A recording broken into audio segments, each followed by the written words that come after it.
I'm very happy to see all of you, and some of you for the first time, others are old friends. It's just a real pleasure to be here. Our topic is the essence of self-realization, which basically is just about anything that we want to talk about. So I'm quite happy and willing to take your questions and your ideas, and I'll just give you a chance as we progress to add in where you think we ought to be going. Before I start, if any of you have come with a particular thought in your mind that you would like me to address, does anyone have anything particular they want to hear about today? I'm new to the center. Before I was doing purification practice, which is made up. And I'm finding that the devotion practice, the singing, has really been providing a consistent heart-open state for me. And I just start coming back to like this. But I'm waking up in the middle of the night, and I've noticed that as like a part of me, that's when the stuff that hasn't been cleared sort of is there. And so I'm doing some practice with it, some being with it, and I was just wondering if there was something that would be useful to sort of meet the stuff maybe in a more loving way, or anything that might, bring I think I'll hold that question and come back to it, because I think if I jumped right into that, there would be no background context for it. But it's an extremely good question and actually goes right to the heart of what I was thinking of talking about. So I'll hold it right here. Yes, Michelle? Can you talk about loyalty? Loyalty. Okay. Did you have any particular context to that? Just in general loyalty. That's also very good. Okay. Anything else? Forgiveness. Forgiveness. Well, let's just go right to the big ones. Purification, loyalty, forgiveness. We have an hour and 45 minutes, no problem. Okay. A few of you don't know my own story, so I'm going to give you a context for what I'm going to be talking about. I think I was born looking for truth and was very frustrated to find myself in an ordinary American family who were Jewish but not practicing Jews, intellectual, which was very nice. I was very at home with that. Good family. I subsequently learned how much children suffer, and I didn't have any of that. I was very comfortable and well taken care of. One of my very earliest memories, really I must have been 2, was being scolded by my mother for some probably justifiable naughtiness. We were in the car, and I'm sure my older brother was the instigator, but I'm sure that I jumped right in as soon as he instigated. And from the front seat, I mean, all children have that experience where mother turns around from the front seat and don't make me come back there kind of energy. And I got my feelings hurt. And I have never been a person who likes to be unhappy. It's just, it's a bother to me to be unhappy. I prefer to be cheerful and feel good, and to extricate myself from sad moods has always been a very high priority. And I was about 2, small enough to curl up on half of the floor of the back seat. This was before child seats. You could just romp around all the time in the back seat. Curling up on the floor of the back seat, and in my 2-year-old mind, I was aware of the fact that even though I was suffering on the surface, there was some other part of me that was not touched by anything that happened outside of me. And in order to solve what I was experiencing, which is that my mother had hurt my feelings, I knew that if I just went deeper and deeper inside, I would come to the place where it wouldn't exist anymore. And that wasn't, what they called dissociation or anything like that. It was quite much more conscious and sophisticated than that, which was that there was and is an enduring level of happiness, that anything else that happens is just on the surface, and when we are disturbed on the surface, we can go down into that core, and as long as we stay connected there, nothing can harm us or touch us.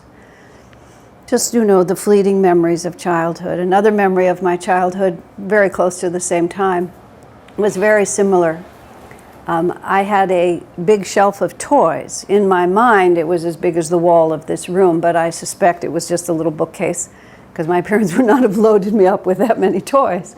But I conceived of, this is also characteristic of my personality, a lot of enthusiasm at the beginning, but not as much follow through as I should have. I've worked on it and I'm better.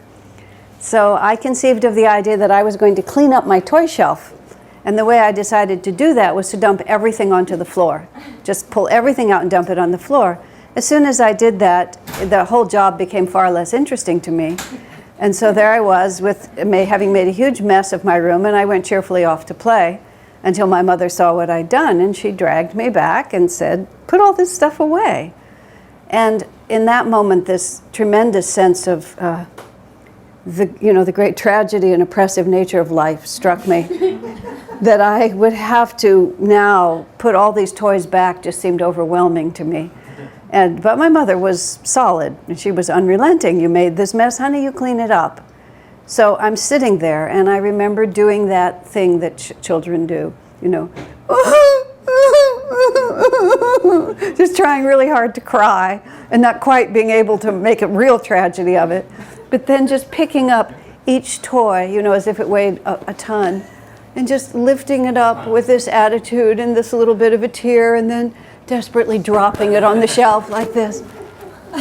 And even in the midst of this 2-year-old or 3-year-old melodrama, a part of me said, "Oh, honey, just put the damn toys away." Just like, why are you doing all this? Why are you making out of life such a difficult situation when in fact you just move through it? Things happen, just move through it. What is all the drama about? But of course, one touches these things and then moves away from them. I believe in reincarnation, and this is not the beginning of the story, and we arrive here with whatever we completed from before. We just have to run it through these little bodies that start small. So we have all these confusing elements of not knowing how to find our mouth with a spoon and things like that, how to walk, how to move. But the full intelligence and actually the full state of awareness, of consciousness, is exactly the same from babyhood. We can tell. One of my friends, a whole family of people who became involved in Ananda, I met them. She was shopping in a store where I was shopping, and her 6-month-old baby was on the floor on a little rug she'd put down, and I went down on the floor and I looked into those eyes, and the full person that is now 27 years old and recently won the gold medal in snowboarding in the Paralympics in Sochi, Russia, 6 months old. He was looking right out at me, same eyes. If somebody had told me what that baby was going to do, lose his leg, overcome it, become a great athlete, I would have said, "You got it. It's right there. It's in him." Just bing, like that. Who are you? Where did you come from? Now, eventually, skipping lots of time, when I was 22, I met Swami Kriyananda. He was 44 at the time. He was at Stanford University. I was already engaged in a very serious search for truth, and I had already crossed over to the eastern side of things, from the west to the east, and I was very steeped in that. But it was all in my head. It was just all these fabulous ideas. I loved them. I knew that they were what I was looking for, but I couldn't make my life different. It just was the same life. I would get up in the morning, I would go to work, I had my friends, I would come home, I would spend time with my friends, I would go to bed, I would get up, I would go to work. I couldn't change it. And when I saw Swami Kriyananda, literally, he emanated what I wanted to be. And it's the truth of these great souls. The story of the life of Buddha is told is that after he sat under the Bodhi tree and refused to get up until enlightenment came, and he was enlightened, they describe his first sermon was preached without words. He was just walking down the street, and some other ascetics who actually had a low opinion of him saw him and just saw him walking and felt that here was someone who was carrying the full vibration of spirit, and they were drawn to him before he spoke. Because all the time our thoughts and attitudes and vibrations are telling people and talking to people. I've had the unfortunate experience of being engaged in litigation on more than one occasion and had to have what's called my deposition taken, where the lawyers question you and they write everything down. And I'm a really good communicator. So my lawyers had to really tell me that the point of having your deposition taken is to be a really bad communicator without actually being dishonest. So they had to teach me to listen entirely and only to what I was being asked and to answer entirely and only what I was being asked, which was extremely interesting for me because I realized that about 10% of verbal communication is verbal. And all the rest of it is an exchange of energy and an exchange of thought. And we do that all the time without even knowing it. We don't realize what we're responding to, but we're always responding to the blending of vibrations. You know, nowadays, I think it's Dr. Lipton, if I have the name correct, who's taken all these fabulous pictures of people's auras, and he just shows how, when people are together in a room like we are, that even though we can touch these physical boundaries, in fact, the blending of our energy is enormous. So even in an antagonistic situation like a lawyer's conflict, still, you know, just to hear what they ask and then to answer just what they ask just takes us and reduces us down to almost nothing. And then you say it, and they say it, and you say it, and they say it. And I was a great witness for our side, a terrible witness for their side, just telling them nothing, even though I knew just what they wanted to know. But why help them in these circumstances? But there are all these realities, which is what I'm saying here, that are both within us and around us, that we are living all the time. But in our Western society, until recently, and recently is the last few decades, nobody ever talked to us about these things. Nowadays, the world is much more expansive, and Los Angeles has been a hub of this kind of expansive energy for a really long time, not the least of which is Yogananda himself deciding that this was the place to plant himself and to be. So there is an enlightening wave that's really begun to go out from many parts, including directly from here, that is making it much easier for all of us to find our way on a pathway that isn't just assigned to us from an external reality. This is a great relief. This makes it so much easier. Children, we're into the second and third generation of people just growing up with these expanded ideas. It's not at all unusual to have been raised now with a wholly different point of view. When I was, a number of years ago, when I was in Seattle for a period of time, two of my friends were Episcopal priests, lovely men, very dedicated to their path, and they ended up becoming disciples of this path as well, in addition to running their Episcopal churches. And they invited me to be part of a weekend retreat that the Episcopal priests were having. That was just before being a priest and a clergy person became a female profession. Nowadays, at least half, if not more, of clergy people in the world are women. But then there was only one woman priest among the group, about 30 men and me. And I was there to teach them about meditation and various other things that my friends thought would be helpful. So our retreat was on a Monday, and if you're a conventional church person, Monday's your day off because Sunday's your main work day. So Monday was our day off, and so we were meeting for this retreat, and everybody's really jovial and jocular, and we're making lots of jokes, and we're just getting ready to have lunch, and it's necessary to say grace because we're all clergy people, so we're going to say grace. And because everybody is a minister of some church and used to leading it, there's a lot of joking back and forth about who gets to say the grace. And all of a sudden it's decided, I believe his name was Wally. Wally decides he's going to say grace. And we're just being folks like us. All of a sudden Wally says, "Beloved Lord," like that. I thought we were still joking. Yeah, I thought we were still just having fun. So I laughed out loud. And we were, in fact, in the middle of the prayer. Because before we had been talking to each other, and now we were talking to to God. And we had to talk to God in a very different voice than we just talk to each other.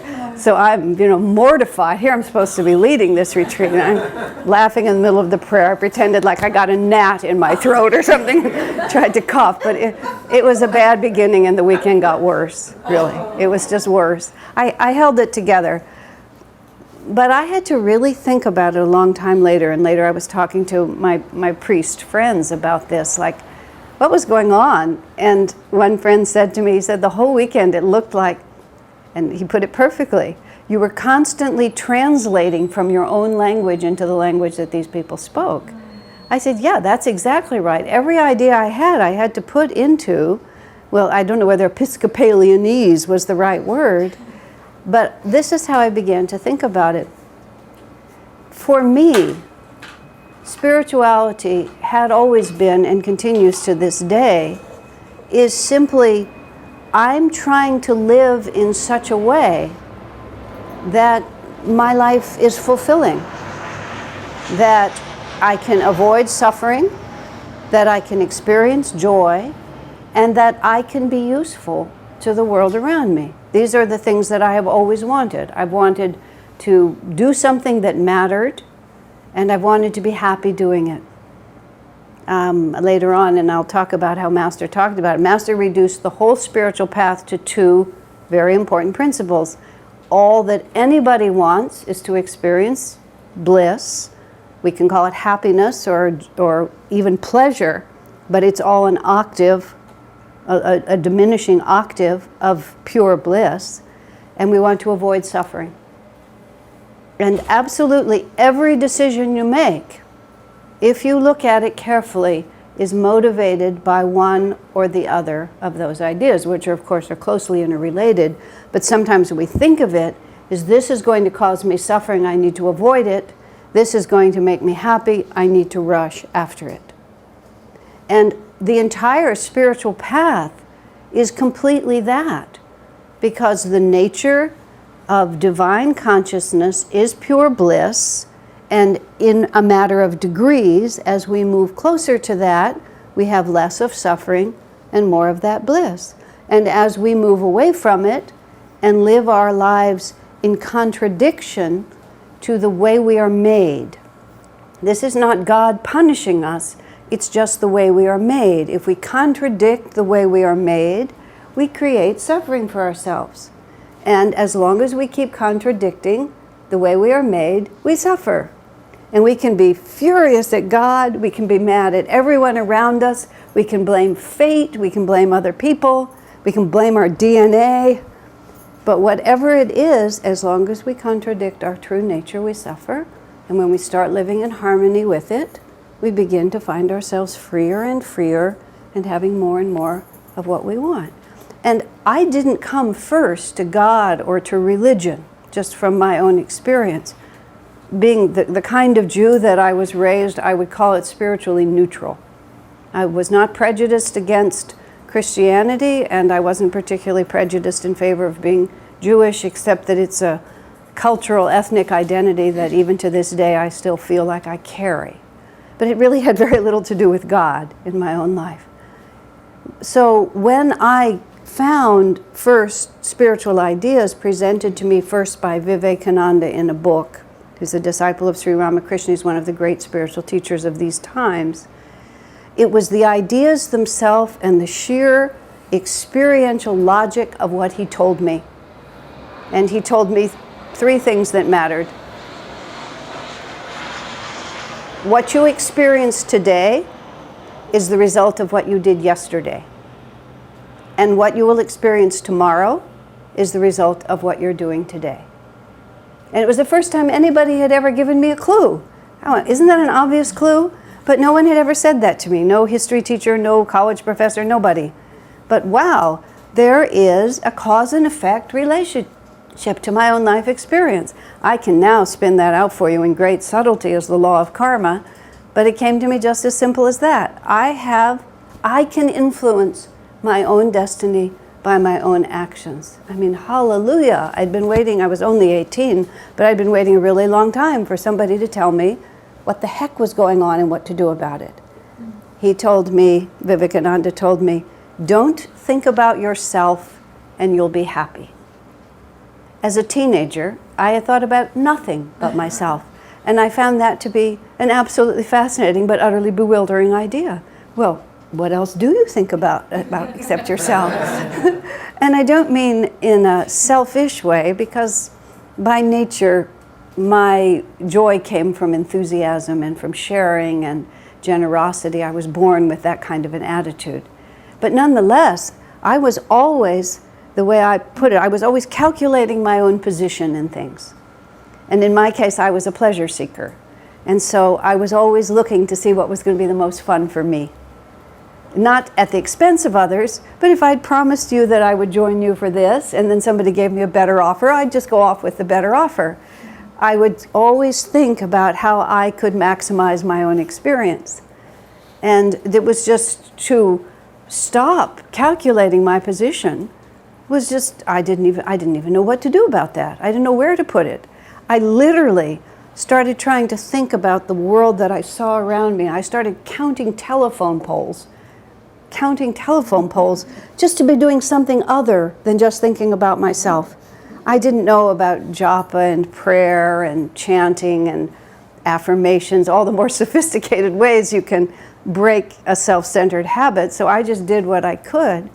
And I discovered an extremely peculiar and interesting thing, which is, if I didn't stop and ask myself, how are you doing, dear? How do you feel? I felt fine. It was only when I turned the spotlight on me and began to worry about my own position and calculate it that it became so important to me.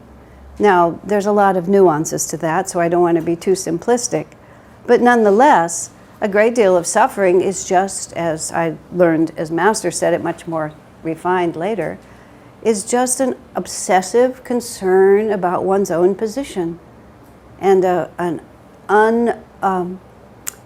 unawareness of how interrelated we are in the world around us. Just as I was speaking here, if we could see an aura picture of all of us, we would realize how blended our energies are, and how to a very large extent, even just looking at it with measurable instruments, that our consciousness is very much entwined with everyone else's consciousness. Where do we draw the circle that this is just me? And that was the idea that the tighter you draw that circle around just me, instead of making yourself better and stronger, you actually become more and more constricted, more and more cut off from the source of your energy. You have fewer and fewer options in terms of how you define your own happiness. So he said, Vivekananda, don't think about yourself and you'll be happy. What a novel idea. And then the last thing he said that I remembered was, and this is from the Bible actually, although I didn't know it, from the New Testament, true love casts out all fear. And if there was one operative reality in my life, it was simply the words fear. I mean, just fear of lots and lots of things. That's why I was always calculating my own advantage, because I was always afraid that I would miss out somehow. But fear of so many different realities, and to posit love and fear as opposites was just a fascinating concept to me. Well then, what do you love? You love your husband, your own children, your parents. What do you love? What can you love enough that it will banish from your life all fear? And starting at the age of 18, those three principles really just launched me into what has turned out to be this, which is a whole life that has been dedicated to the spiritual path. Now, going back to my Episcopalian friends up in Washington, D.C., it turned out that what I was doing was spiritual. It turned out that what I was doing was related to God as I began to understand what God meant. It turned out that I was a devotee, that I was a disciple, that I had all of these characteristics, and now I've become part of Ananda, and now I travel around and I represent Ananda, and I wear blue clothes, and I'm a Nayaswami, and all those different things. But none of it has anything to do with anything. I'm the same 2-year-old child I was, lying on the floor of the car, realizing that when your consciousness is disturbed by any conditions that seem to come outside of yourself, you can always go within and find that place where your consciousness is always blissful. And everything else is just about the search for bliss and the need to avoid suffering. And it can get very seemingly complicated, but it always comes down to that very simple truth. When I was with the Episcopal priests, the confusion of language that I was finding was that, well, I'm going to go a step in between this. When my husband David and I live in the Palo Alto area, and we have been doing what Dharma Devi and Narayan and Ramani and Rose are all doing in this area, but we've been doing it longer, 25, 27 years now. And we've built up a community and a temple and lots of other things there. And when we were first getting ready to start our community, which is we have leased an apartment complex, and about 70 of us live together in that apartment complex. And we had a friend he was a unity minister as it happened, and he was a local man at that time. He's gone on to another state by now. We were having lunch. We were talking about the fact that we were going to have a community. And the people who came to our church and to our temple, we were going to all live together. And we were so excited. We were telling him all about it. And he listened politely. And then after a few minutes, he said, "Why would you want to live with them?" He said, "Isn't seeing them on Sunday enough?" It was like that. And we it was so sincere on his part, we just had to stop and think. But no, because this is not for us church or religion. This for us is breath, literally. This is life. This is the need to avoid suffering, the desire to experience bliss. If we can help each other do that, why wouldn't we want to do that all the time? And his whole point of view, and he was not an Episcopalian, but this is what I found when I was there with the priest. It was something that we do somewhat outside ourselves. It makes our lives better. It makes our lives better to go to church, to be a member of this, to support this, to have friends, to have like-minded souls. And the Episcopalians, because they're a bit intellectual and they have Doctor of Divinity degrees from Ivy League universities and things like that, it's very much, we've studied this. And we're biblical scholars and fascinating and good men. I don't mean in any way to denigrate a very valid path. It was just so different than mine. I didn't even know how to relate to it. This isn't about these ideas and this historical that, and this is what the scriptures say, and then whereas this other interpretation says that, and when we're here and when we talk to God, we talk in this tone of voice, because this is how we talk to God, as opposed to talking to you like this. It was just alien. I was like from another planet. I'd landed somewhere completely other. And I had to try to help these people understand that this is not something you put on. This isn't your vestment. This is who you are, just growing from the inside out. And this is motivated by this uncontrollable urge. And it really becomes like that. It's not something that you calmly sign up for. It's something that you can't help yourself. I mean, people are driven with different degrees of desperation. Some of us were exceedingly desperate. I remember before I met Swami Kriyananda, and I was awake enough to understand that there was an alternative way of life, but not graced enough yet to understand what that was going to be. And I was fully grown up, which is to say I couldn't just keep postponing it and thinking that pretty soon I'd be a grown-up and I would find something. I was a grown-up, and it wasn't happening. And I was standing in the window of this apartment that I was living in, and I was looking out the window, and I was contemplating my options. And my options were things like drug addiction, because of the unbearable, meaningless reality of the life that I was looking at. And that seemed like a really solid option. I just needed to just blot my consciousness out, just get rid of it, because I didn't see how I could live. I could kill myself, which also seemed like a really valid response. I mean, on a certain level. It wasn't like I was actually drawn to it, but I just stood there and contemplated. If life is as empty of meaning as it appears to be, And if all anybody expects me to do is just spend the next 50 years just doing this, and this here was my great fear. And forgive me if I'm touching anybody's direct life, because this is just Asha fantasy. My fear was that I would marry a dentist, that I would have 3 children, that I would have a station wagon, you know, those station wagons that had the wood on the side. Are any of you old enough to remember those? And the dog in the back. There would be a dog in the back, there would be 3 kids in the middle, there would be me here, and my husband would be a dentist, and I would be driving that station wagon around. And to me, that was like the epitome of my nightmare. And it wasn't because I didn't want to get married and have children. I never had children, but I am married. It was just to me that would epitomize to me that I had never found any other meaning, and I just walked down the track that everybody expected me to walk down. And that was why I was contemplating just throwing myself off the Golden Gate Bridge, or going down to Haight Street and seeing what I could find in the way of substances that would just obliterate my consciousness. Or I considered having a nervous breakdown. I mean, I really did. I just stood there and I thought, I could just have a nervous breakdown, because this is what people do. And many people who do have psychotic breaks with reality have them because of exactly the pressure I was feeling, which is there's got to be more meaning to life than this, but nobody seemed to be able to tell me about it.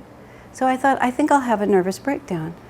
And I think I have had a lot of nervous breakdowns in previous incarnations. I don't think I've been a drug addict or a suicide for a long time, but I think I have had psychotic breaks with reality quite a lot. Mental aberration. It seems real familiar to me. It's just kind of like turf that I know, you know. I just kind of know what happens when I have had a number of friends who go there, and I just kind of like, I know where you are, but you're going to have to come back. Standing in my window thinking about having a nervous breakdown, I had this picture of the chaos it would create, and everybody would get worried, and eventually there'd be an intervention.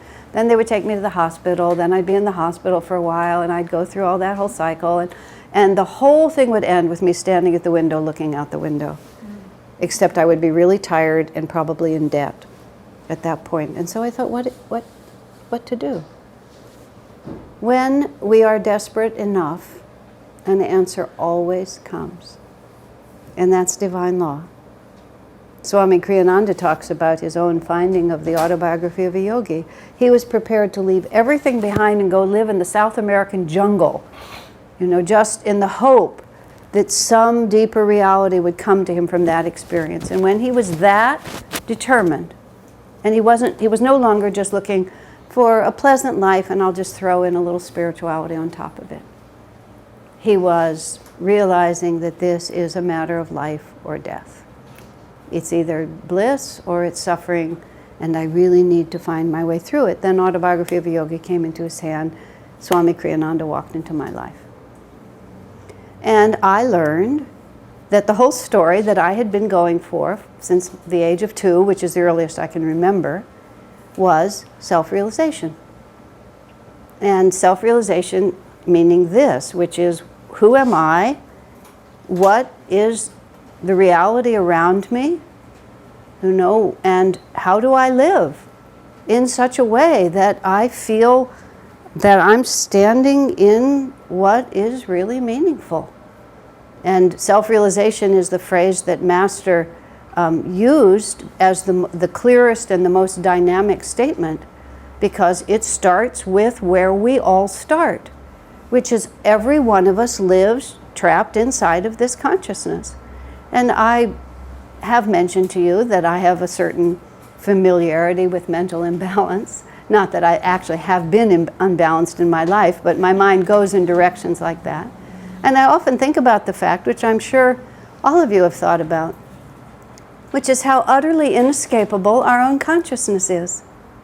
And if I let myself go there, I can freak myself out now. I just try not to do it, which is we're just always going to be inside our own heads, aren't we?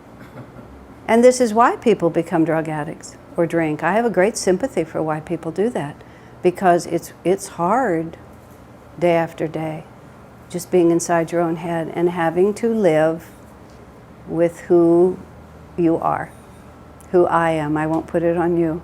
Just living with the reality of who we are. You know, all of this is what you were bringing up, all of the things that we've done in the past that are now defining our present reality, all of the longings and fears we have for the future, we just stand right in the middle, you know, of these realities. And sooner or later, Swami Kriyananda said once, because a friend of mine had a break with reality, and I said, Swamiji, I really feel like, I don't feel like all breaks with reality are metaphysical, but I really felt like in the case of this friend, that was exactly what it was. You know, the person got right up to the edge and saw what was going to be required in order really to make peace with their own consciousness. And they just decided, I don't think I'll do it. I don't really want that kind of responsibility. I think I'll just wander over here into a dream world for a while. Because self-realization is not a path that is done for you. It's putting the responsibility for your own life and your own happiness in the only place it can possibly be put, which is in your own hands. When Yogananda came to America, and he came specifically to Los Angeles, you know, he taught from the Bible, he taught from the Bhagavad Gita, but what he really taught everyone was with the age of priests and the age of dogmas and the age of rituals and the age of divine intercession and the age of somebody else doing it for you and you get to pay them. One of my friends in India was talking us about some of the elaborate rituals that he had to do. He bought an apartment, and at that time, I don't know if it's changed in India now, but they didn't have the system of mortgages. You had to pay off your entire place before you could move into it. So he worked very hard and paid off his entire flat. But before he could move into it, he had to go to the astrologer and find out the auspicious day for him to be able to move in, which was 5 months later. And then once he had the auspicious day, he had to hire all the priests and pujaris to come in. And they lit a fire, a oven inside his apartment, and they broke coconuts against the wall. So after all that was done, he had to have all the walls repainted and the whole place repaired. I said, he's a very westernized Indian. This was 30 years ago, though. I said, just like, what? And he said, it's absolutely unthinkable. There was just no way I could have moved into that apartment without this whole cycle. And then he remarked, he said, Hinduism is the only religion you have to pay somebody else to practice for you. You have to hire the pujari. It's a profession to do all these rituals. Everybody requires that they be done. You can't do them yourself. You have to buy it from someone else. I mean, really think about that. You're paying somebody else money and it's his profession to be the intermediary between you and the spirit. There's a change that's needed here. Which is why when Master came to America, he did not bring Hinduism. He brought self-realization. He brought almost nothing of the accoutrements of his culture. He could have brought it all. And it's very important to realize he brought almost none of it. He occasionally lit a fire and said a mantra. But that was all. And he was perfectly versed in everything, because self-realization, which is to say spiritual responsibility, is in the hands of every individual, which is the only place they can ever actually be. When people would ask him about, he was in the 1920s and 30s when churches and temples were just much more a part of American life than they are now. Denominations and I am a Methodist, I am a Lutheran was a really big reality. And people would ask him about things like the Catholic practice of confession, for example. And his answer was, he said, if the priest can actually forgive your sins, he said, go and overeat and ask if he can cure your tummy ache. It was just a very simple question. But what you are today is the result of what you did yesterday. And what you are tomorrow is what you're doing today. And you can pay anybody as much as you want to pay them. But it's true that people do have the power to change your karma. But it's not an institutionally based power. It's a God-given power, and it either exists or it doesn't. Yes? The challenge seems to me, personally, to remain attached to those things that you were saying, even when we know them to be true, keeping our head in the right place. Well, I was about to go there, and this is also what this lady was asking, so let me go there for a minute. One of the principles of self-realization is very simple. which is that there are 3 levels of consciousness. And there are certain principles of self-realization that are really good to hold in your mind. There are 3 levels of consciousness. We use the word subconscious, but we don't use it the way Jung uses it. It's not, it's an English word, and I'll define it. It's related to the general idea of subconscious, but slightly different. Subconscious, conscious, superconscious. Okay? Subconscious is the collective of everything that you've ever experienced and you've ever done. In this incarnation, from the beginning of it, and in all your previous incarnations. It's exactly like the memory in your computer. Just you program it in a certain way. It's passive in the sense that it can't create a new understanding or a new reality. It just collects all the data because everything in there is already over. Sometimes it reorganizes it and gives it to you in a different form, but it can't really bring you something that you aren't already. And we are very much the product of everything that we've done before. I mean, you can think of it very simply, whether or not you had breakfast this morning, what you had for breakfast, whether you had an argument with the people at home before you came today, whether you woke up on the wrong side of the bed or had a bad dream or a good dream, or if you've been fighting with someone, or if you're deeply disappointed about something that you really want. All of these, every thought, every feeling, every action, this is the system of the chakras. This is the power of karma, cause and effect in life. So we have this huge subconscious reality that we're carrying around all the time. And that's who we are. Everything up until this minute. And it is a vibration of energy. It's an aura of light. It's literally the sound of Om if we could hear it, our own particular unique song. And it's the pattern of energy in the chakras. It's our horoscope. It's all those pieces. On the opposite side of that is superconsciousness. And if we think of ourselves as a pyramid inverted in this direction, with our little ego self as the small point, and then our consciousness opens out, and it literally opens out to infinity. And that is also us, and that is the spark of divinity that is actually the soul, as we call it, the life force that makes us who we are. If you've ever seen a physical body after someone has died, it's so startling how absolutely not that person the body is. Even though we're all looking at each other, we all recognize each other by these face and these features, but when you see someone's body with the same face and features, but with the life force pulled out of it, it just has nothing to do with them anymore.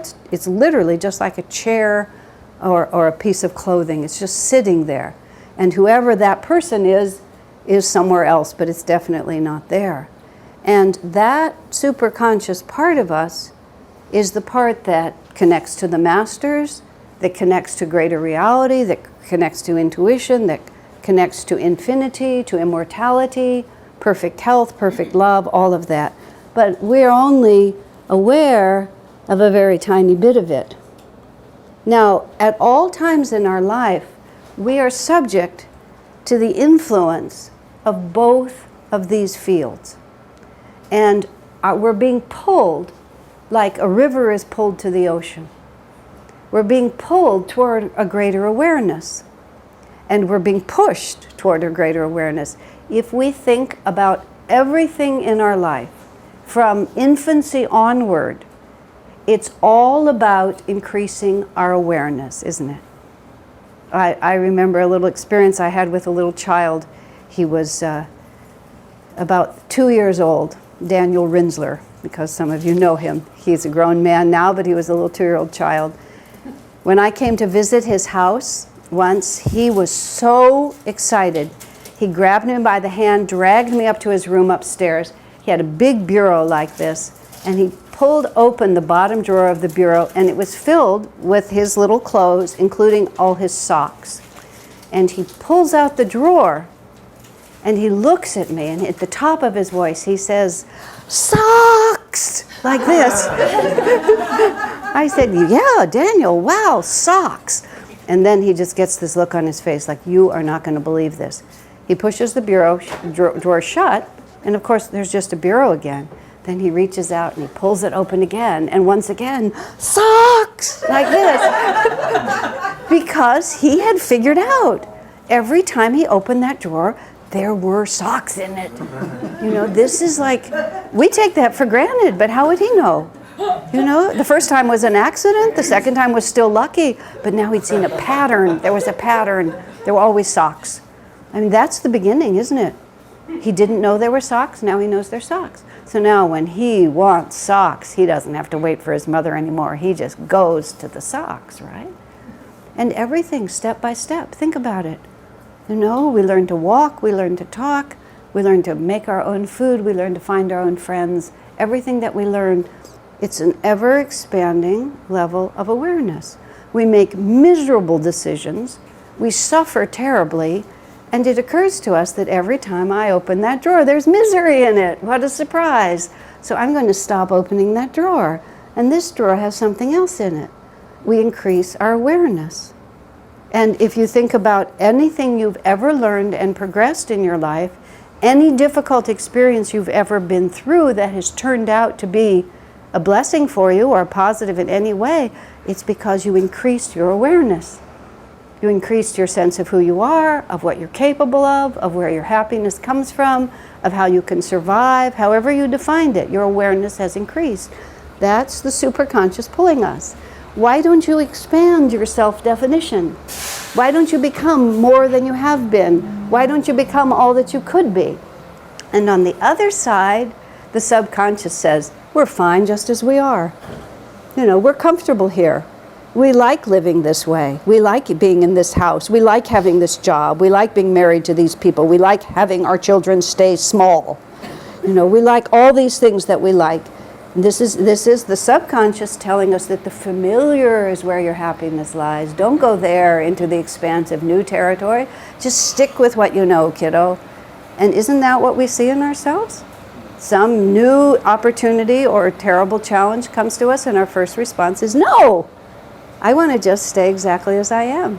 But the superconscious is saying, come on, it's going to be great. There's so much more that's good if you'll just go this way. And the conscious level doesn't really exist as a separate reality. It's the battleground. That's just what it is. It's just the battleground. Jennifer's question. That's what self-realization, that's what the path is. I mean, we can add in the gurus and kriya and affirmations and prayers and a whole bunch of other things, but all of those things are designed for one purpose, which is to give us the tools to constantly choose the superconscious side instead of just sinking back into the familiar.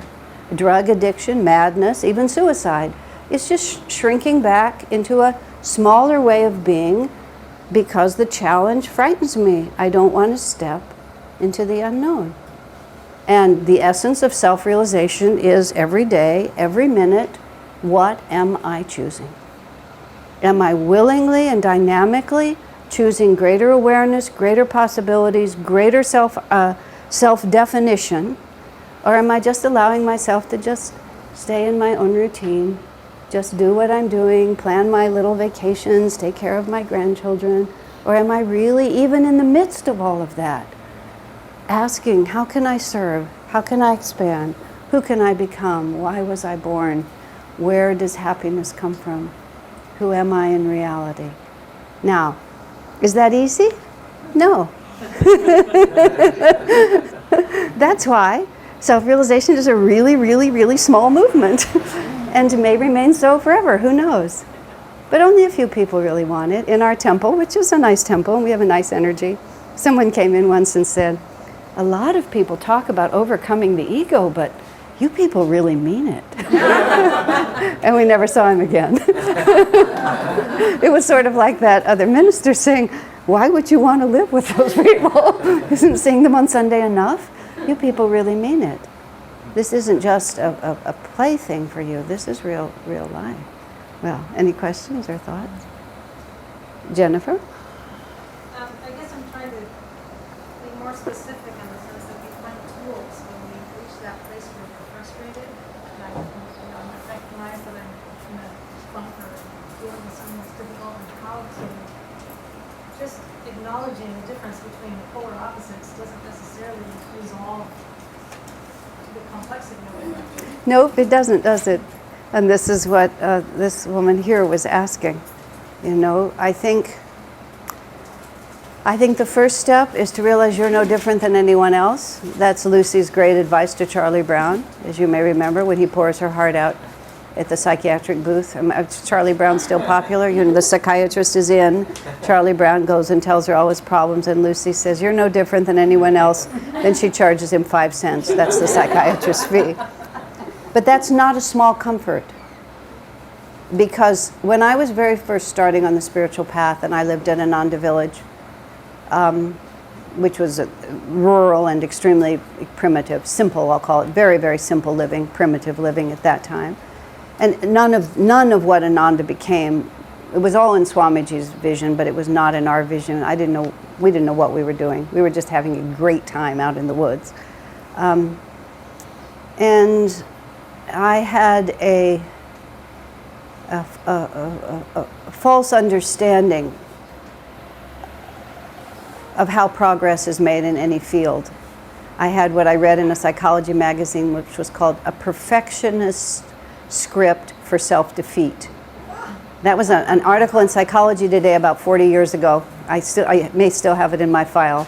And basically it says a perfectionist sets an impossible standard and then gets to fail every time. Because we start by setting an impossible standard, so we always get to be inadequate. And it worked for me really well because I always got to be inadequate, and so I always got to be in a state of angst about my inadequacy. I had an argument with a friend recently. Well, actually, it was more like a transition for her. She had that in spades. She's an immensely talented, beautiful woman, brilliant, capable, accomplished in every way. Her one and enormous fault was that she was convinced that no matter what she did, it wasn't good enough. Finally, I grew so frustrated with her. I said, "Your husband thinks you're wonderful. I think you're wonderful." And then I named about 30 other people who are all great souls who all think you're wonderful. Swami Kriyananda thinks you're wonderful. And against all those points of view, you insist that you're the only one who knows. I said, "What? Egotism." And she sort of looked startled for a moment. And then she began to laugh. Because that's what you do. I mean, that I'm never adequate is really just the reverse of I'm the greatest in the world. Because you get to be constantly self-involved all the time. You get to always be thinking about how you're not doing well, which serves very nicely if one wants to be constantly self-involved. And I played that game for a very, very, very long time. It was always the subtext. So see, even the awareness, what is the tool to change the behavior? First of all, you have to realize this is not working for me. And you have to ask yourself, what is the tool? Kriya Yoga, affirmations, prayer, japa, discipleship, service. I mean, it's the entire spiritual path. There's no shortcut. What you're really asking me, whether you realize it or not, isn't there an easier way? Isn't there just some way I can cut this off at the root? No. This is the spiritual path. And so you have to ask yourself, am I going to get on the spiritual path? Am I going to accept that I have put in a lot of causes that cause me to be uncomfortable? And the energy that I put into all of those causes that make me uncomfortable, I'm going to have to put in commensurate energy to redirect myself. I'm not just going to be able to say, oh, I think I just won't be like that anymore. And this is when we get into it, the esoteric way that the chakras work and the law of karma and so on. But the first thing, and this is what I was starting to say, I finally had to realize as a young devotee that I was very sincere on the spiritual path. And the only thing I could honestly claim is that I really wanted to be on the spiritual path. And that is the first step. You have to really ask yourself, how important is this to me? Do I really want this? At one point, I tricked Swamiji into giving me a compliment. He was complimenting a lot of other people, and he wasn't complimenting me. So I kind of went like that. So he had to say something. Oh, Asha, he said, you're very sincere. So I went home and got real depressed because I wanted to be a lot more than just sincere. A few days later, Swami Kriyananda noticed that I was moping He said, why are you, what's wrong with you? Oh, I said, you know, you told other people that they were wise or wonderful or whatever, and you just told me that I was sincere. I felt like I'd really gotten the booby prize. But he said to me extremely seriously, he said, Asha, sincerity is everything. And I really had to think about that, because he was right. You know what, however inept and impossible, and how many times I would slip back, and how many times I couldn't keep it in my mind, I really want to learn. And once you really want to learn, you will learn. If you just want to contemplate how much nicer it would be if you could learn, that's very different than actually really wanting to learn. So I decided that, isn't as incompetent as I was very sincere. So I decided that, well, this must be what happens to sincere truth seekers. And no matter how goofy or impossibly non-linear my progress appeared to me, I would just say as a little mantra, I am a sincere devotee. This is what's happening to me. This must be what happens to sincere devotees. And what that took out of it was all the angst of failure. And if you can take the angst of failure out of your inner world, then you have so much more energy to just try again, and try again, and try again. So there is no shortcut to it. You will fail exactly one less time than you will succeed. and there's no way around that. What you're asking about, you know, techniques for dealing with what you deal with, this is where I think faith in God, devotion to God, and an extremely active inner relationship with higher beings, whether those beings are these masters or your guardian angel or however you think about it, because you can't win the battle by yourself. That's one of the things that happens when you open to superconsciousness. One of the things that subconsciousness tells you, you're fine just by yourself, you don't need anybody else. We've done all right until now, but then you ask yourself, is this all right? Is this really the fruit of who I want to be? You have to bring fresh energy into it. Subconscious can't bring you fresh energy, superconscious can. And the most powerful way to bring that is the power, it's on the wall here, of love. Love casts out all fear. Love casts out all anxiety. Love casts out all time and space, everything. Did you have a thought? No, I think I'm in the process of just learning how, because part of it was like, I don't want myself to get caught up in, oh, okay, love is great and wonderful, but I'm not really dealing with what needs to be let go and wants to be. And so I think what I'm transitioning into learning is how I can hold both, say, and let this thing just unfold and process and move, Right. and not have to be caught in it, and Right. learn how to hold love in that space. Yes, exactly. There's several thoughts, and I don't want to be contradicting other things that are being taught to you, so I'm not trying to in that sense. But just a moment, I lost the thought again. Let me find it. Just keeps slipping in and out.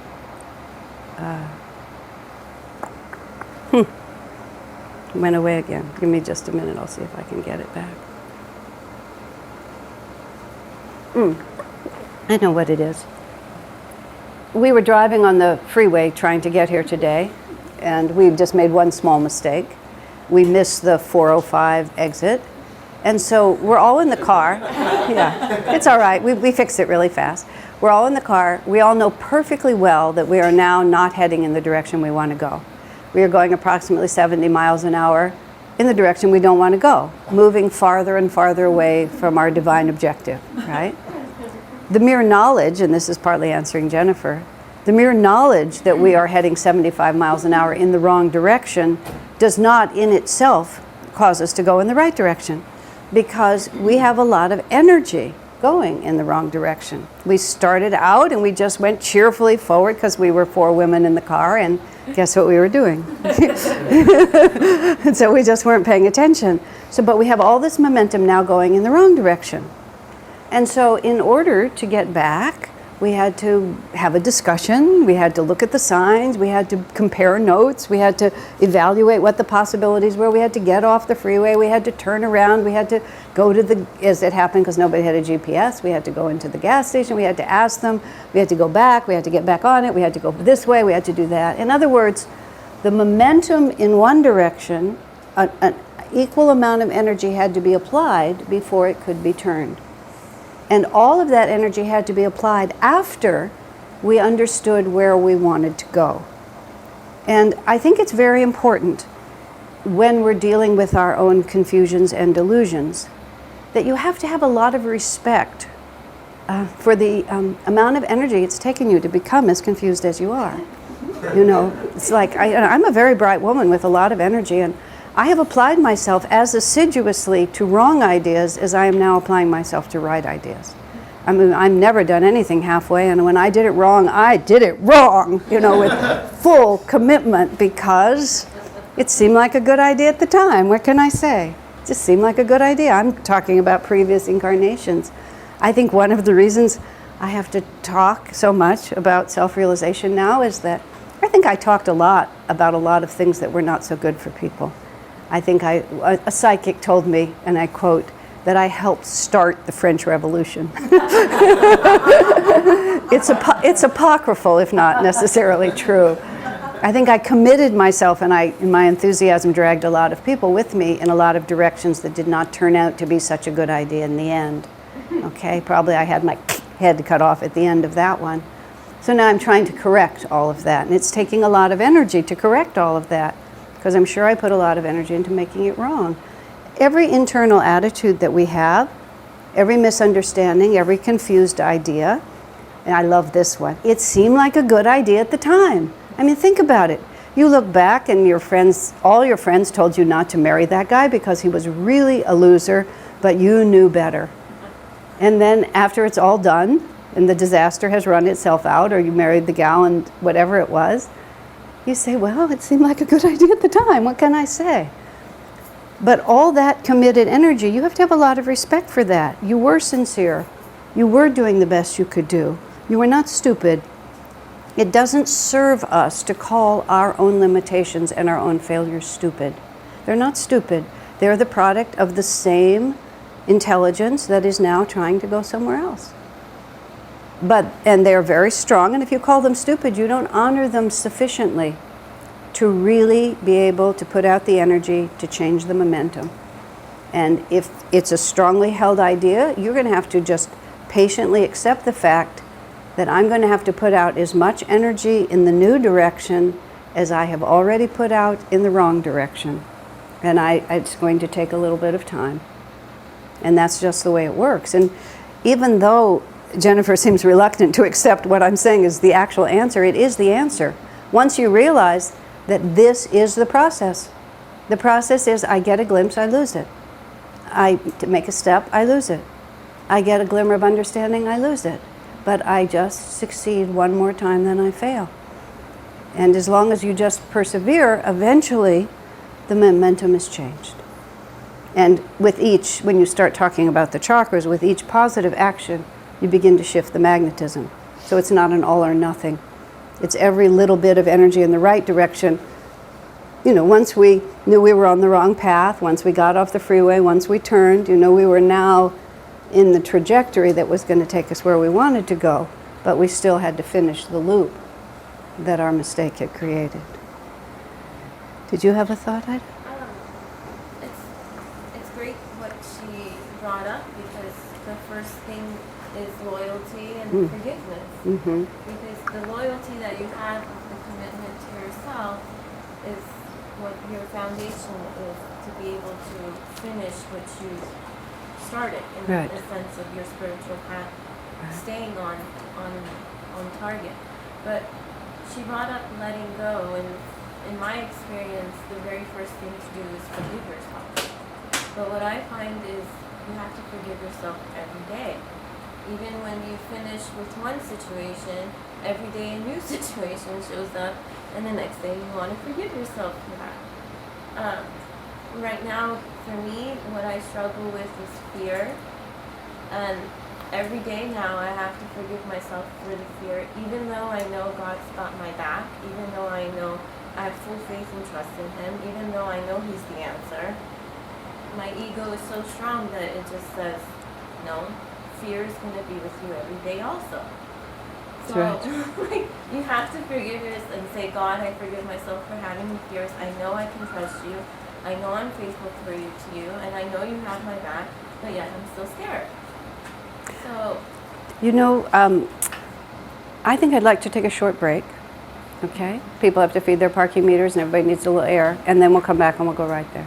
Okay? okay.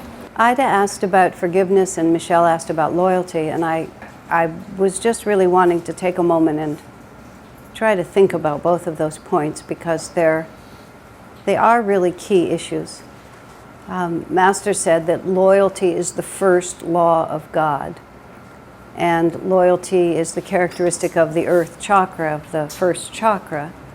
Not that we necessarily develop the chakras number 1, number 2. You know, it's not like you build them like that. You have to build them simultaneously. But nonetheless, the earth chakra, the characteristic of loyalty, is the it's the grounding reality. So we need to think about this. The negative side of loyalty is to be too rigid because of devotion to principles that are not flexible or expansive enough for you to really build a life on them. And people can be very loyal, but they might be just loyal to very narrow ideas. And so even though the loyalty in and of itself is a laudable characteristic, it also depends on what we give our loyalty to. So as we grow spiritually, we tend to understand what we should be devoted to in a more and more expansive way. I mean, sometimes people go through more than one spiritual self-definition in the course of a lifetime. You could have been devoted to being a Catholic or a priest or a nun or any number of different ways of growing up spiritually, but then your awareness increases and you suddenly become loyal to a different form. So what we have to, first of all, is we have to give our loyalty to the right principle. And what we need to give our loyalty to is not the form of things, but the principle it represents. The principle loyalty should be to self-realization, which is to say to an ever-expanding awareness, to a greater capacity to experience happiness and to escape suffering. That should be what we are loyal to. And it should be that over the course of a lifetime, we get a more and more subtle and sophisticated and expansive understanding of how to avoid suffering and how to find happiness. So whereas our loyalty may appear to shift over the course of a lifetime, in fact, we want to, as much as possible, be always adhering to the right principle. You understand? This is what happens to spiritual organizations. They start out being based on principles. And then over time, loyalty becomes defined as being to be loyal to the form that asserts that it stands for those principles. And then they often gradually totally forget the principles at all, and you're just supposed to be loyal to the form. So above all, we have to understand that loyalty in the right form is loyal to a principle, and that principle is expanding self-awareness, greater compassion of the heart, and the words that Swami uses, well, Master defines ego as the infinite self identified with a limited reality. And so it's a very useful definition of ego, because ego is not really an enemy. It's just a fact, which is that I am the infinite spirit. I am immortal. Death is an illusion. I have all the powers of self-realization that I will ever have. I just don't know it, because I have taken that infinite potential and I have identified myself so deeply, starting with the body that I'm in. And, you know, because I'm a woman, I'm not a man. Because I'm an American, I'm not an Indian. Because I learned to speak English, I didn't learn to speak French. Because I'm of a certain age, I'm no longer a child. Because I'm a disciple of Paramhansa Yogananda, I'm not a disciple of someone else. And I identify with all these realities. But in a state of final realization, even when death comes and this body falls away, I'm going to discover that I'm still there. Swamiji said to me once, he said, nothing happens when you die, nothing. He said, nothing happens. You just are exactly who you've always been, you're just not wearing your body anymore. And people who deeply identify with their physical bodies become very fearful when that physical body begins to die. People who have meditated and have learned to define themselves as a greater reality than just this body may experience some natural anxiety, but mostly it's just, well, big change is coming. I had a dream once where I was having my head chopped off. It was a very friendly dream. A friend of mine who was rather a big man, he was in charge of chopping my head off. And he had one of those medieval battle axes, you know, with the big curved thing. And we were just meeting together on this big empty room. And, you know, it was friendly between us. He was going to chop my head off, and it was time for my head to be chopped off. And we thought, well, we might as well, you know, get on with it. So I put my head down on the chopping block, just laid it down like this. And in the dream, he picks up this big axe like that. And just when he raises the axe in the dream, it crosses my mind that this could hurt. That I hadn't thought about that until then. And then I remembered that Master said, if the soul sees that the body is about to get smashed up, it pulls away before that moment of impact. How many times have you heard people say when they were in an automobile crash or something, suddenly they're not in their bodies anymore? That's because the soul is not stupid. You know, I just don't really need to hang out. I think I'll just be somewhere else and let the body get smashed up, and then we'll decide whether we're going to go back into it or not. And so just at the moment when he's got his arms raised and he's about to come down, I remembered that I didn't have to be there. I didn't have to experience it. So I pulled out of my body in the dream, and I started going up like this. And I'm looking down at the scene, and it's sort of like this big empty stage. And my friend has now, you know, brought the axe down, and I didn't see my dead body very clearly, but I looked at it, and as I say sometimes, I'm very proud of this. My response was, I just said, "Bye bye, Asha," just like that. And I was very happy. Being Asha had been tons of fun, but now it was over. Bye bye, just like that. Yeah, and then I woke up and I thought, good girl. But that really is what we're working with. Now, our body is a final identification. We identify as a wife, we identify as a beautiful young woman or a handsome man. You see sometimes people who are past their prime still trying to flirt and pick up people who are quite age inappropriate for them because they don't notice that they are not who they used to be. I was amused. This woman, actress, she had been a very famous bohemian and had many lovers and, you know, that kind of life. She was an artist, beautiful woman. She was 100 years old. And she said, she was honest enough to say, when a handsome young man comes into the room, my response to him is exactly the same as it always has been. His response, of course, is different.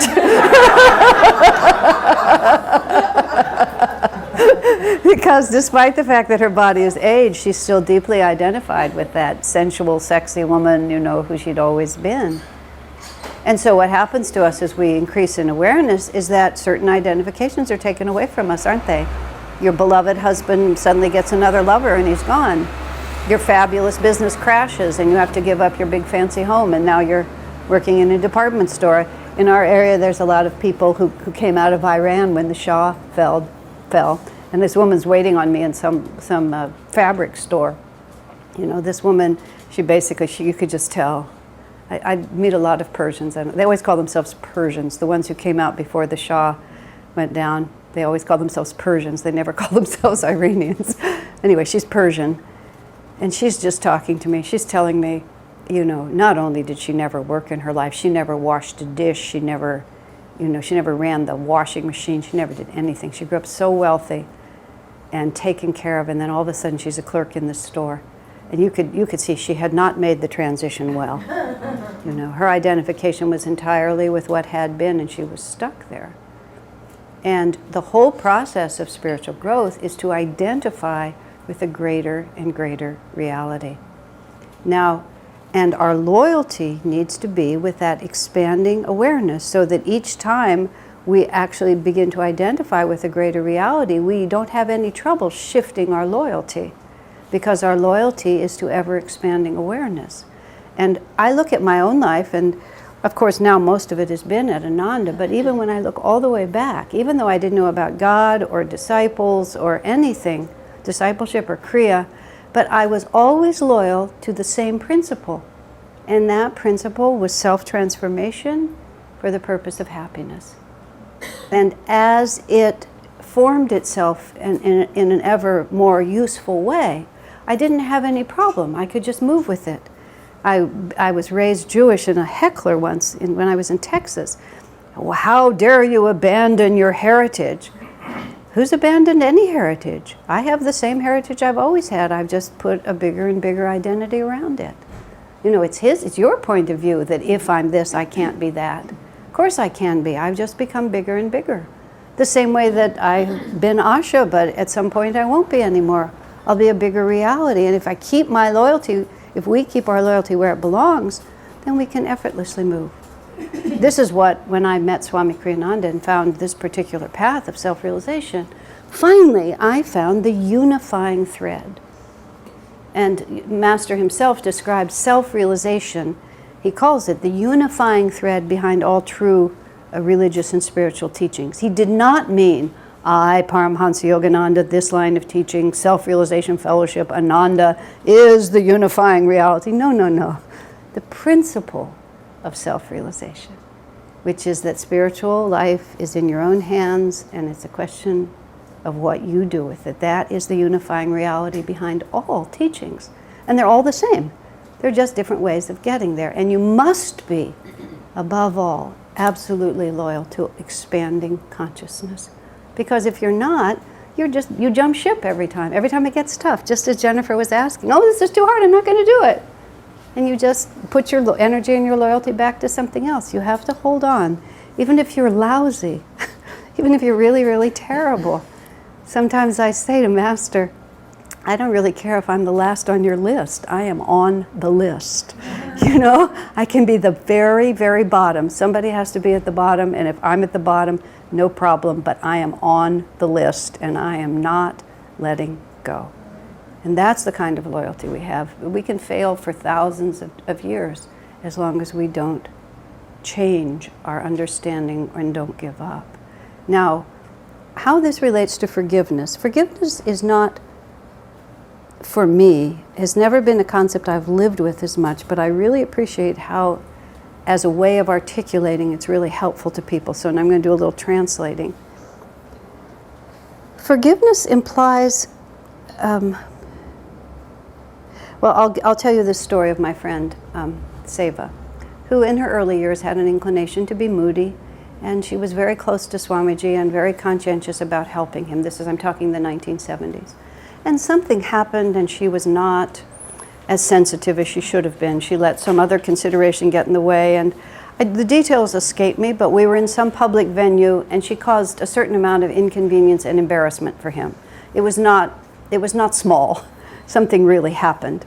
And, you know, we all weathered it. It wasn't catastrophic. It was just inconvenient and embarrassing, and we got through it.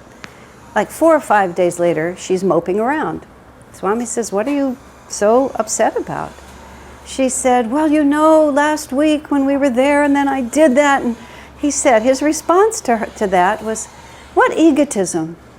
And she was, you know, a little offended. Egotism? I'm beating myself up every single day. How can that be egotistical? And he says, because of this. You were so shocked that you made a mistake that all these days later you keep obsessing about it. And you see, you thought you had such an image of yourself that I'm so perfect, I do it right every time, that when I did something wrong, it was just so devastating to me that I just can't recover from that. He said, of course you made a mistake. Everybody makes mistakes. Life is just full of really bad mistakes. And so forgiveness is required if we're shocked by the fact that we're not perfect.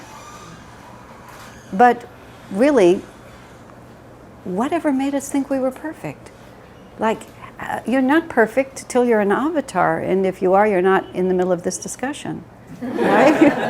You know, like we're here because we have vast numbers of unlearned lessons.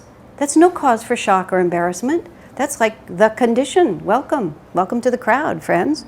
You know, at least we're here, like at least we have a clue, at least we have the idea that maybe we can get out of this.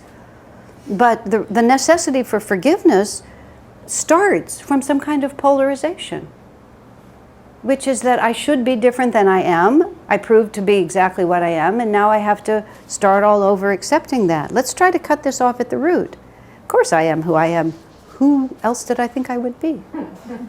You know, of course I have incarnated with the exact karmic condition that I have built for myself up to this point, and as it reveals itself, rather than being shocked and having to go through a whole cycle of getting over it, we should just be interested. I had this very difficult relationship with this woman at Ananda, which by the grace of God we finally resolved. And I was in an interim period where we had to be together a great deal, and it was always abrasive. And then life separated us in time and space. And from a distance, the deep love that was really there, you know, just began to flower.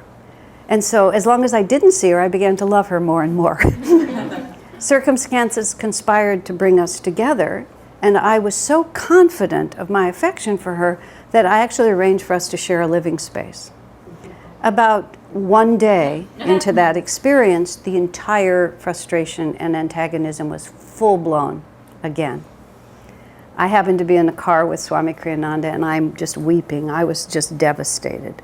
Oh, I so thought I was over this, and here I am. I'm just having to deal with it all over. Well, I never learned.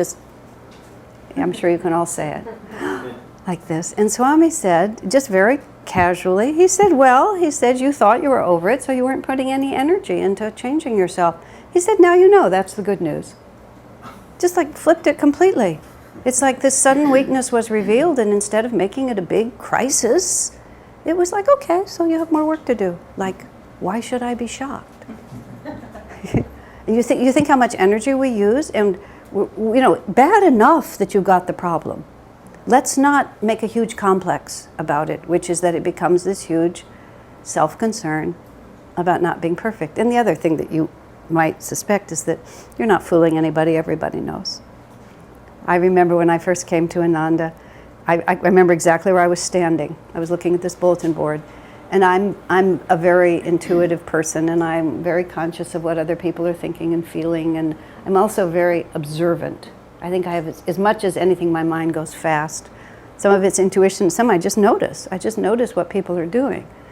So I'm standing there conscious of the fact that I know a lot of private business of a lot of people in the community, not because they've told me, but just because I can see it.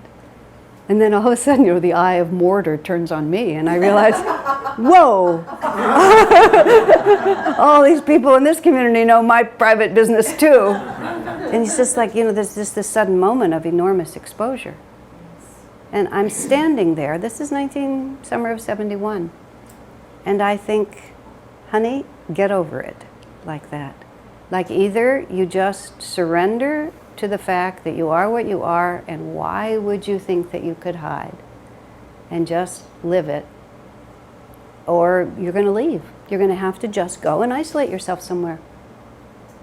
And you know, it took an act of will, and it's not so easy, but see, just part of that, of course I make mistakes, and then the question of forgiveness doesn't enter in, you see. It's just the natural flow. One man who's a very, very advanced soul, beautiful man, had some rocky years, and he did some really outstandingly daffy things, like way up there even in the history of Ananda, way up there. And he and I were not particularly personal friends, but we were companions on the path. And when one of these really daffy things just became public news, he walked right up to me. He just walked right up to me like this. And he said, "Of course you know, what do you think?" And it was just a pure act of, I mean, now, if we're going to talk forgiveness, that was real forgiveness. It's like, I just am who I am. Whoops. And of course you know it. And I'm inviting your input. That's way beyond just sitting in your own room and trying to make yourself feel okay. That's just, I am what I am before my conscience and God, and why should I pretend otherwise? And I knew he didn't really care what I thought. He was doing that because I need to identify with the greater reality and just let go. If I'm just going to nurture all these tiny little failings, how's that working for you? What do you have at the end of that? And of course, he just walked up to me. Of course, I was absolutely charmed. I thought what he had done was as daffy as the duck. It was completely nutty. I don't know what he was thinking, but he was so beautifully free. And then all that was wrong is that he'd done something that seemed like a good idea at the time and really wasn't. But there was nothing wrong with him. You see the difference? Merely because we do daffy things doesn't mean there's anything wrong with us. And we just identify with where we're going. And when these things come up, it's not always easy. It takes a real effort of will. And you have to just practice. But the more you practice, the easier it gets. Fair enough? All right. We're close to the end, but is there a question or comment on any of that? Yes, Martin. Oh, the question you asked about, I think Martin had asked me about how do we work out our karma faster, but I think that's too big a question for 5 minutes before the end of the hour. But we have another session this afternoon and tonight. Yes. Can you talk a little bit about follow through and how to better cultivate that? You're really talking about willpower. Master says to develop willpower, the most important thing for developing willpower is to set yourself achievable tasks. We tend to like the grand gesture that is impossible to fulfill because we're really bored with the little gesture. I got up this morning in the apartment I'm staying, and I was going to leave the room with the bed unmade because after all I'm the only one in the room. And it's just like, why am I leaving the bed unmade? It looks much prettier if I make it. So I just stopped and I made the bed. And I had the satisfaction of having made the bed. Completely trivial.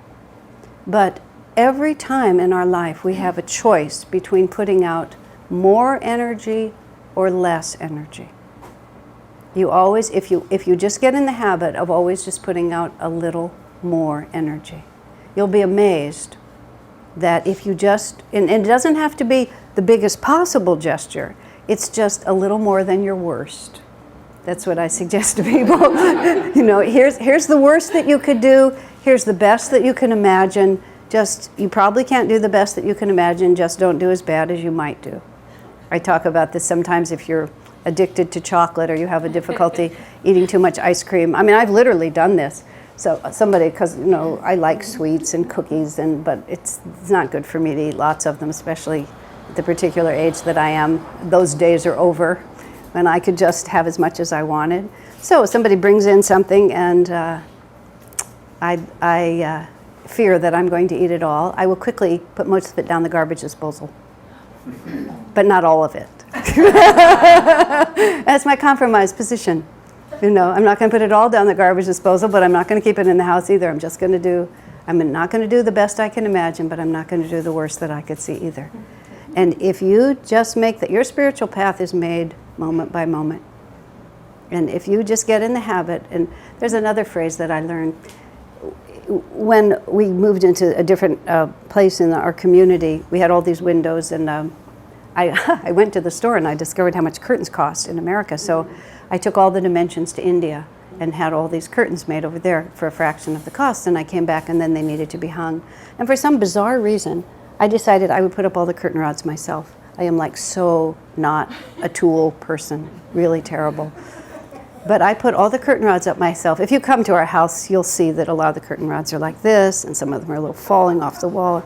My husband kept saying to me, there was a man named Matthew, call Matthew. And nope, I'm going to put these up myself. And I made tons of mistakes, and I had to learn how to spackle and all that stuff and then repaint. But I learned something extremely important, and I knew I was doing it on purpose.